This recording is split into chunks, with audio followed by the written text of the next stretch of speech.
अस्सलामुअलैकुम, क्या हाल है? होप ठीक होंगे, खैर से होंगे, खुश होंगे। अल्हम्दुलिल्लाह हम भी बिल्कुल ठीक है। इंडिया में भी आम का सीज़न होगा और हमारे पनामा में माशाल्लाह काफ़ी सारे आम आ रहे हैं। लेकिन इंडिया और पनामा के आम में ज़मीन आसमान का फ़र्क होता है। काम चलने तक यहाँ के आम अच्छे लगते हैं, लेकिन आप पूछोगे इतने साल से हमने आपूस नहीं खाया, फिर लंगड़ा हो गया, फिर केसरी हो गया, और बादामी भी कितना अच्छा लग रहा होता है। लेकिन अल्हम्दुलिल्लाह ये भी अच्छे होते हैं। अच्छा, हमारे गुजराती में है ना, आम को है ना कैरी बोलते हैं। तो जब मैं स्टार्टिंग में आई थी तो ऐसा बोलते थे कि बो मिठी कैरी छे ना, यानी बहुत मीठी कैरी। हम तो कच्चे आम को कैरी बोलते हैं। तो मेरी समझ में नहीं आता, भाई कैरी तो खट्टी अच्छी लगती है, ये क्यों ऐसा बोला जा रहा है कि मीठी कैरी है। फिर बाद में समझ में आया कि भाई आम ही को कैरी बोलते हैं। हमारे यहाँ तो भाई अच्छा नाम दिया गया है, पके हुए आम को हम आम कहते हैं और कच्ची जो होती है उसको कैरी बोलते हैं। यहाँ सबको कैरी बोलते हैं। बहरहाल हमारे घर में बहुत ज़्यादा कैरी आ गई थी, यानी आते वक्त वो कच्चे ही थे, तो फिर मैंने उसको कपड़े में ढक के रख दिया था। अब वो देखिए बाहर से तो ग्रीन ही दिख रहे हैं, लेकिन अंदर से कितने पके हुए हैं। तो इतने एक साथ खाए नहीं जाएंगे, माशाल्लाह से 2-4 दिन भर में हो जाते हैं, सब मिलके खा लेते हैं। लेकिन फिर वो रखे रखे ना उसमें कीड़े लग जाएंगे। तो फिर मैं क्या करती हूँ, ये मैंने अच्छे से धुला लिया है। अब इसके मैं क्यूब्स काट लूँगी और इसको हम फ्रीज़र में डाल देंगे। हाँ, हर चीज़ फ्रीज़र में मिल जाती है। मौसम का फल तो अलग ही होता है ना। ऐसे साल भर माशाल्लाह से आम तो मिलते ही मिलते हैं, लेकिन जो मौसम में जो मिठास होती है वो ऐसे ही नहीं होती। तो बहरहाल जब ये आराम से फ्रीज़र में रह सकती है तो डालने में क्या हर्ज है भाई। और एक साथ मतलब इतनी खाई भी नहीं जाएगी, तो फ्रीज़र में रहेगा तो साल भर का इंतज़ाम हो सकता है। अब किसी को यहाँ पर एतराज़ हो सकता है कि भाई क्यों फ्रीज़र का खाने का, फ्रीज़र में क्यों डालने का, बस जो है वो खा ले। इतना एक साल का किसने देखा है। वो तो सबको ही पता है ना कि आगा अपनी मौत से कोई बशर नहीं, सामान 100 बरस का पल की खबर नहीं। हमको पता है हम एक साल तक जीते हैं कि नहीं जीते हैं, कुछ खबर नहीं है। लेकिन फिर भी इंसान है तो इंसान तो आगे की तैयारी करता है ना। बल्कि हम तो वो मखलूक है, हमको तो ये कहा गया है कि इतनी आगे की तैयारी करो कि मरने के बाद की तैयारी करो। यानी कितनी आगे तक की तैयारी बताया गया है, तो तैयारी करने में कोई भाई हर्ज नहीं है। बहरहाल चले, क्यूब्स भी बन गए हैं और ये जो चमचे की मदद से ना बहुत अच्छा पल्प भी निकल जाता है। तो वो मतलब ज़्यादा मेहनत नहीं करनी पड़ती और ईजीली निकल जाता है। अब मैंने जिपलॉक लिया है और जिपलॉक में अब मैं भर दूँगी। जब फिर हमको इंशाल्लाह फ्यूचर में कभी लस्सी बनाना हो तो ये थोड़े से क्यूब्स निकाले और फिर डाल के दही में डाल के अच्छी लस्सी बन जाती है। मैंगो शेक बनाना हो तो बहुत इजीली, और खाली ऐसे ही खाना है, आमरस बनाना है तो ये क्यूब्स रहेंगे ना, बहुत सारी आप वैरायटी से घुमा घुमा के बना सकते हैं। तो कोई भी फ्रूट है ना आपका जो बच गया हो, बच्चे खा रहे नहीं है, जैसे पाइनएप्पल, कभी हम बाजार जाते हैं तो 2 आ जाते हैं, तो इतना एक साथ खा नहीं पाते, तो उसको मैं क्या करती हूँ भाई जिपलॉक में डाल के फ्रीज़र में डाल देती हूँ। फिर जब भी उसका कोई जूस बनाना है तो ईज़िली वो आप बना सकते हो। तो ख़राब होने से अच्छा है फ्रीज़र में, वो उसकी लाइफ उधर ही रुक जाती है। तो डालने में, फेंकने से अच्छा है कि हम उसको फ्रीज़ कर लें। अच्छा, फिर आज मैं बनाने वाली हूँ नमक पारे और शक्कर पारे। हम तो यही बोलते हैं, अभी आप देख के बताइएगा कि आप क्या बोलते हैं इनको।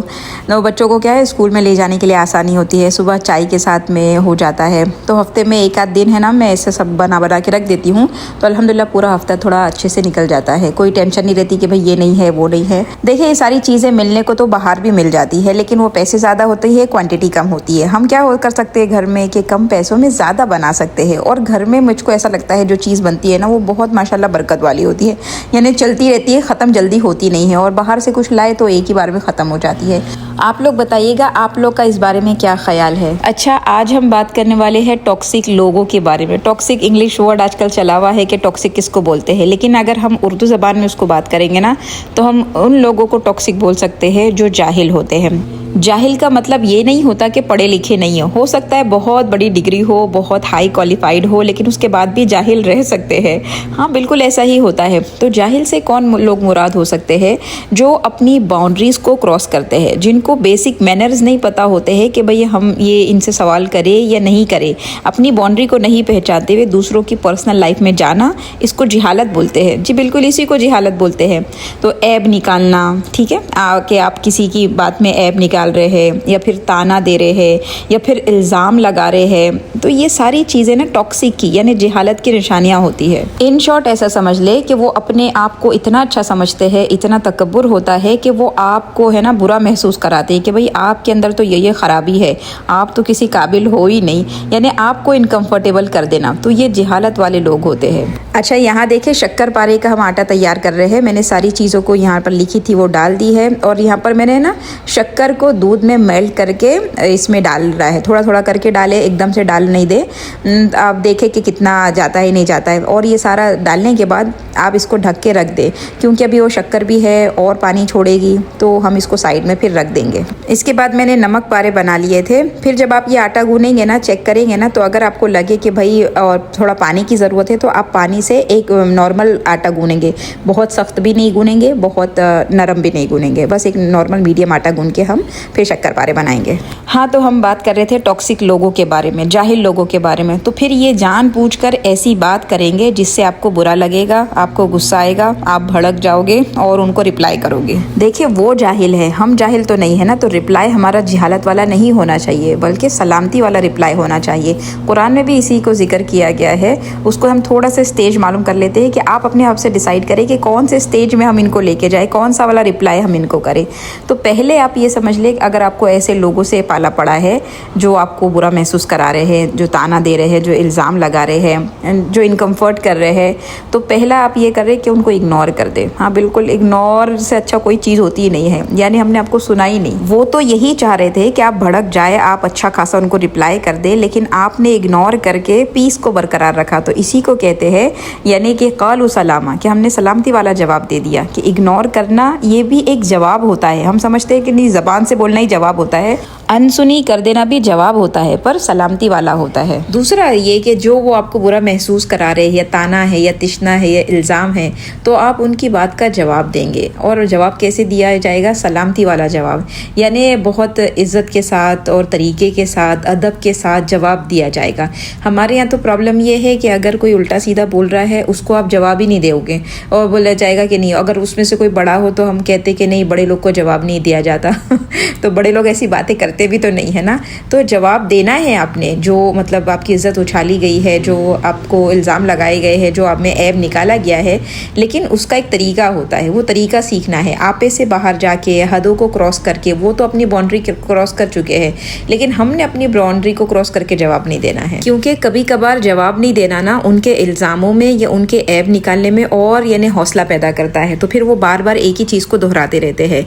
तो कभी ज़रूरी हो जाता है कि भाई आप उनको टोक दे, आप उनको जवाब दे दे, तो सही तरीके से जवाब दे दे, ताकि फिर अगली बार ये टॉपिक नहीं छेड़ पाए वो। लेकिन कुछ लोगों को तो आदत होती है, वो छेड़ेंगे और बात है, लेकिन हमने अपनी तरफ से भी एक रिस्पेक्टफुल जवाब दे देना है उनको। तीसरा ये कि जवाब देते वक्त या रिएक्ट करते वक्त इस तरीके की आपकी हालत होनी चाहिए, दिमागी, जिस्मानी, जो सलामती वाली हो, पीस वाली हो। यानी उन्होंने तो बात ऐसी की है कि आपको गुस्सा आ जाए, आप भड़क जाए, आपको बुरा लग जाए, तो चेहरे पे से जाहिर हो जाए। लेकिन एक जाहिल की ये भी निशानी बताई गई है, जो अपने इमोशन को कंट्रोल नहीं कर पाते। अभी गुस्सा आना ये भी एक इमोशन है, तो अगर हम उसको कंट्रोल नहीं कर पा रहे हैं और फट दे के एकदम यानी एक्सप्लोर हो गए, तो फिर समझ में आ रहा है कि भाई हम भी कहीं ना कहीं जाहिल ही है। तो जब आप जवाब दे रहे हो ना, तो पूरे यानी दिली तसल्ली के साथ, इत्मीनान के साथ जवाब दिया जाए, यानी पीसफुल आपकी स्टेट ऑफ माइंड हो और हार्ट हो, उसके बाद आप जवाब दोगे ना, तो उसको भी कहते हैं कि क़ालू सलामा। ये भी एक अच्छा असर करती है सामने वाले पर। अगर इत्मीनान के साथ जवाब नहीं दिया जाएगा ना, तो होता क्या है कि उन्होंने तो बात ऐसी की थी कि आप भड़क जाए, तो आप गुस्सा हो रहे हैं, आपका चेहरे का रंग बदल रहा है और आपकी आवाज़ ऊंची हो रही है, तो सब में ये बात यानी मशहूर हो रही है कि आप ख़राब हो। यानी वो जो बोल रहे थे ना, वो सही बोल रहे कि भाई आप ही ख़राब हो, क्योंकि उन्होंने तो इतनी आहिस्ते से आके बोला कि पता ही नहीं चला ना किसी को कि इन्होंने क्या बोला। लेकिन आपका रिएक्शन, आपका गुस्सा, वो सबको दिखाई दे गया।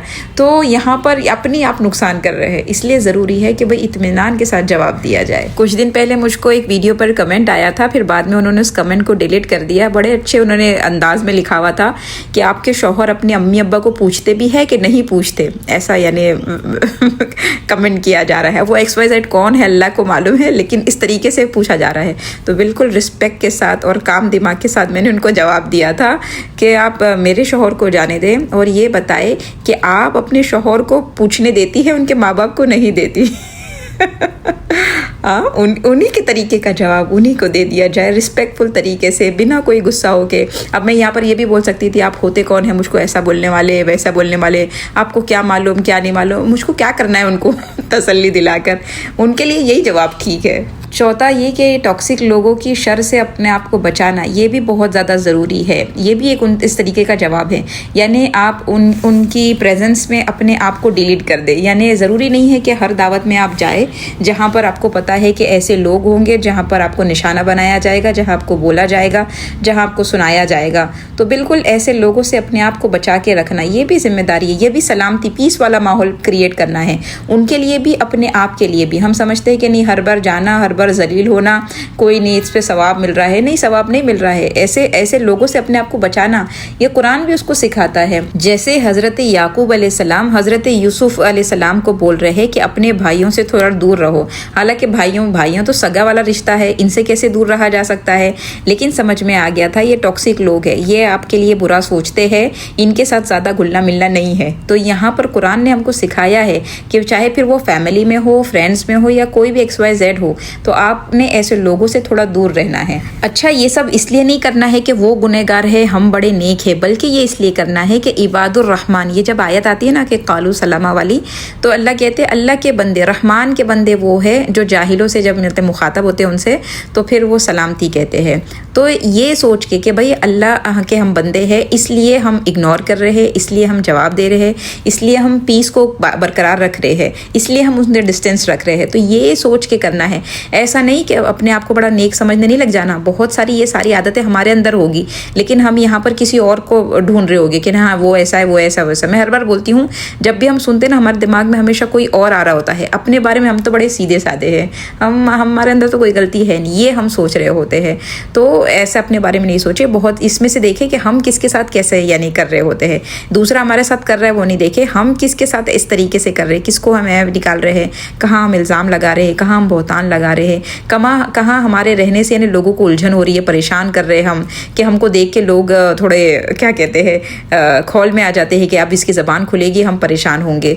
तो इस तरीके से अपने आप को ढूंढेंगे ना, अल्लाह के बंदे बन के रहे, रहमान के बंदे रहे और टॉक्सिक नहीं बने। अच्छा, फिर देखें हमारे पनामा में वीकेंड पर है ना, ये लेडीज़ का क्या कहते हैं, एक ईद पार्टी रखी जाती है, जहाँ हमारी पनामा की मुसलमान सारी औरतें आती है और यहाँ पर स्टॉल वगैरह लग रहे होते हैं, कपड़े के, खाने पीने के। तो बस मिलना मिलाने का एक बहुत अच्छा यानी मौका हो जाता है। असल तो ये बच्चों को इसमें मज़ा आ रही होती है, थोड़ी यहाँ पर गेम्स रख दिए जाते हैं, खिलाया पिलाया जाता है, पॉपकॉर्न फ्री होते हैं और बुड्ढी का बाल जो होता है वो फ्री होता है। तो बच्चों के लिए काफ़ी यानी एंटरटेनमेंट हो जाता है, लेकिन हम बड़ों को भी बहुत अच्छा लग रहा होता है। जैसे कितने टाइम बाद मुलाकात होती है, सबसे बैठ के गपशप लगाते हैं। कितने यहाँ पर हज के साथी मिले, उनसे बैठ के गपशप हुई कि भाई ऐसा ऐसा है, हज का टाइम आ रहा है, हज याद आ रही है। और ये जो स्टॉल सारे लगाए हुए होते हैं ना, ये सब हमारे माशाल्लाह मुसलमान लेडीज़ इसको चलाती है, बिज़नेस को चला रही होती है। बहुत यानी इसको देख के अच्छा लगता है कि देखिए औरतें भी माशाल्लाह कितना अच्छा यानी सेटअप लगाती है और माशाल्लाह अपने घर से ही क्लाउड किचन वगैरह चलाती है या घर से बेच बाच रही होती है। तो अल्लाह सबकी कमाई में माशाल्लाह बरकत अता फरमाए और इसी तरह हमको मिलना और मोहब्बत को बाकी रखे। और जैसे ही हम पहुँचे ना, इतनी ज़ोरों की बारिश शुरू हो गई, लेकिन माशाल्लाह से पनामा का मौसम बड़ा अच्छा है कि आधा घंटा बारिश होती है और फिर धूप निकल कर आ जाती है। ऐसे बोलते ना कि लगातार बारिश होए जा रही है, तो वैसा नहीं होता है। बस बारिश हुई, हम सबको पता था इंशाल्लाह भी थोड़ी देर में रुक जाएगी। दुआ भी कर रहे थे कि अल्लाह रोक दे बच्चों की, यानी क्या कहते हैं, अगर मज़े का दिन है और फिर खाने पीने का दिन है। तो स्टेडियम में होता है, तो स्टेडियम कुछ इतना गीला होता भी नहीं है। तो अल्हम्दुलिल्लाह आधे घंटे में रुक गई और फिर हमने बड़ा इंजॉय किया है यहाँ पर।